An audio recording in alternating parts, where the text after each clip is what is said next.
28 বছরের জীবনে মন্দির পাহারা দিতে কোনো হুজুরকে দেখিনি, আমি কোনো শিবিরের নেতাকে দেখিনি। কিন্তু ওই 2024-এ আমি দেখেছি যে আমার মুসলমান ভাইরা বৌদ্ধ মন্দির কিভাবে পাহারা দিয়েছে, হিন্দু মন্দির কিভাবে পাহারা দিয়েছে। তারপরও ভারতের মিডিয়া আমাদের বাংলাদেশকে নিয়ে নানা প্রপাগান্ডা ছড়িয়ে বেড়াচ্ছে। বাংলাদেশের দিকে চোখ তুলে তাকাবা, ওই চোখ আমরা উপড়ে ফেলবো। মোদির ইশারায় চলিও না ভাই। আমি একজন সংখ্যালঘু, ফ্যাসিস্ট হাসিনার দেওয়া উপজাতি আমি, কিন্তু আমি উপজাতি নয়, আমি বাংলাদেশি। আসসালামু আলাইকুম। সালাম না দিলে আমার বক্তব্য ভালো লাগে না। আমি একটা কথা দিয়ে শুরু করতে চাই। আমার এই বাংলাদেশে যে সংখ্যালঘু নেতারা আছেন, সংখ্যালঘু নেতা, এটা কার নাম জানেন? ফ্যাসিস্ট হাসিনা আমাদের মাথায় দিয়ে যাওয়া শব্দ সংখ্যালঘু।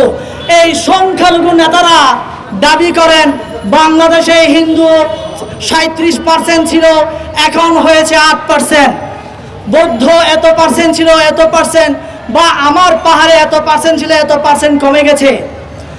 আমি সাবধান করতে যাচ্ছি, এই সংখ্যালঘু নেতাদের কথা যদি আপনারা শুনেন, আমার সংখ্যালঘু ভাইদেরকে আমি বলছি, আপনারা যদি তাদের উস্কানিতে পা দেন, তাহলে এখন তো 8% আছি, আগামীতে এটা শূন্যর কোথায় নেমে আসবে। শূন্যের কোথায় নামিয়ে আনার জন্য ভারত আমাদেরকে ব্যবহার করছে। হয়তোবা আপনারা অনেকে বলবেন ভারতের এখানে হাত কি, ভারত কিভাবে এখানে কাজ করছে। আপনাদের মনে প্রশ্ন জাগতে পারে, আমি উপজাতি নয়, আমি বাংলাদেশি। আজকে আমাকে উপজাতি বললে আপনারা চিনেন, কিন্তু আমি যখন চাক বলি আপনারা আমাকে চিনেন না। আজকে বাংলাদেশে আমরা 6000 আছি, আগামীতে এই 6000ও বাংলাদেশে থাকবো না যদি এই আমরা সেই মোদির ইশারায়, ইসকনের ইশারায় আমরা যদি তাদের কোন কথা মতো চলি।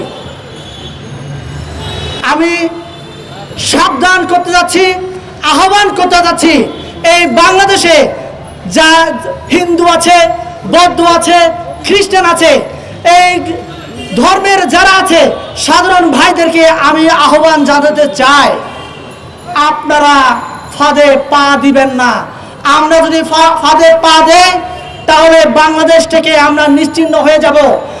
আপনারা দেখেছেন কিনা এই 2024-এর বিপ্লবের সরকারের সময় 28 বছরের জীবনে মন্দির পাহারা দিতে কোনো হুজুরকে দেখিনি, আমি কোনো শিবিরের নেতাকে দেখিনি। কিন্তু ওই 2024-এ আমি দেখেছি যে আমার মুসলমান ভাইরা বৌদ্ধ মন্দির কিভাবে পাহারা দিয়েছে, মন্দির কিভাবে হিন্দু মন্দির কিভাবে পাহারা দিয়েছে, আমি এটা দেখেছি। এটা কি আমাদের বাংলাদেশের জন্য, সম্প্রীতির বাংলাদেশ বলার জন্য কি যথেষ্ট নয় কিনা? তারপরও ভারতের মিডিয়া আমাদের বাংলাদেশকে নিয়ে নানা প্রপাগান্ডা ছড়িয়ে বেড়াচ্ছে। বাংলাদেশ নাকি অসাম্প্রদায়িক, বাংলাদেশে ফ্যাসিস্ট হাসিনা না থাকলে নাকি সংখ্যালঘু হিন্দু, বৌদ্ধ, খ্রিস্টান ভাইয়েরা তাদের অস্তিত্ব বাংলাদেশে থাকবে না। আমি জামাতের ভাইদেরকে অনুরোধ করতে চাই, শিবিরের ভাইদেরকে অনুরোধ করতে চাই। কিছুক্ষণ আগে আমার আগে এক বক্তা বলে গেছে বাংলাদেশের 90% মুসলমান। এই 90% মুসলমানের কাছে আমার আহ্বান থাকবে, আপনারা দেখিয়ে দেন এই বাংলাদেশের মানচিত্রে একমাত্র মুসলমানরাই ভিন্ন ধর্মাবলম্বী ভাইদেরকে বুকে আগলে নিয়ে নিরাপত্তা দিয়ে রেখেছে। এটার উজ্জ্বল দৃষ্টান্ত বাংলাদেশ ছাড়া পৃথিবীতে অন্য কোনো দেশ নাই। এটা আপনারা দেখিয়ে দেন। আপনাদের কাছে এটাই আমার আহ্বান থাকবে। তাহলে আজকে কে হিন্দু মারা গেল, কে মুসলমান মারা গেল, এই বিচার বিশ্লেষণে আমাদেরকে সমাবেশ করতে হবে না। আজকে এক হিন্দু ভাই মারা গেলে আমাদেরকে সাম্প্রদায়িকভাবে আমরা নিয়ে যাই, এক বাড়ি মারা গেলে এটা সাম্প্রদায়িক নিয়ে যায়। আমরা সাম্প্রদায়িকতার ডানা বাঁধতে বাঁধতে বাংলাদেশকে এমনভাবে এমন জায়গায় নিয়ে যাওয়ার চেষ্টা করছে যাতে করে আমরা আমাদের মনের অজান্তেই আমরা ভারতের অঙ্গরাজ্যে ঢুকে যাই। আমরা ভারতের অঙ্গরাজ্য হতে চাই না। এই বাংলাদেশের প্রত্যেকটা মানুষ ভারতের অঙ্গরাজ্যের মধ্যে থাকতে চায় না। আমরা স্বাধীন বাংলাদেশে থাকতে চাই। শুভেন্দু বলেছেন এরা নাকি আমাদের বাংলাদেশের বর্ডারে এসে হামলা করবেন, সমাবেশ করবেন। আমাদের বাংলাদেশে 18 কোটি মানুষ কি আঙ্গুল চুষবে নাকি? আপনারা বলেন আমরা কি আঙ্গুল চুষবো? আপনাদেরকে আমরা দেখে দেব। আপনাদের 7 সিস্টার আমাদের হাতের ইশারায় থাকবে। আপনারা যদি বেশি টাল বাহানা করেন তাহলে আমাদের বাংলাদেশের 18 কোটি মানুষ অস্ত্র ধরা লাগবে না। একটা একটা লাঠি নিয়ে যদি আমরা ভারতের দিকে অগ্রসর হই তাহলে আপনাদের অবস্থা কি হবে আপনারা চিন্তা করে দেখুন।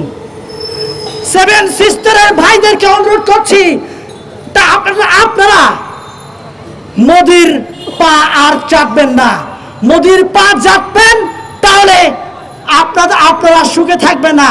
সুখে থাকতে চাইলে আপনারা বাংলাদেশের পাশে এসে দাঁড়ান, বাংলাদেশের নাগরিকের পাশে এসে দাঁড়ান। তাহলে আপনাদের জিডিপি থেকে শুরু করে সামাজিক, অর্থনৈতিক, রাজনৈতিক প্রত্যেকটা জায়গায় আপনাদের মুক্তি মিলবে। অন্যথায় আপনাদের মুক্তি নাই। মুক্তি চাইলে আমাদের বাংলাদেশের পাশে দাঁড়ান।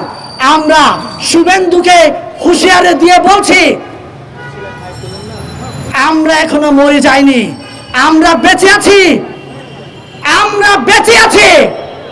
বাংলাদেশের দিকে চোখ তুলে তাকাবা, ওই চোখ আমরা উপড়ে ফেলবো। আমরা উপড়ে ফেলবো। মোদির ইশারায় চলিও না ভাই। আমার বাংলাদেশে সংখ্যালঘু নেতাদের বলছি, আজও আপনারা বলছেন ইসকন হত্যা করেনি সাইফুল ভাইকে।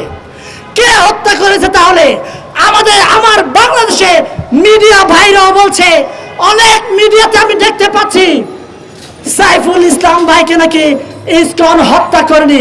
কে হত্যা করেছে? তাহলে আপনারা বলেন কে হত্যা করেছে?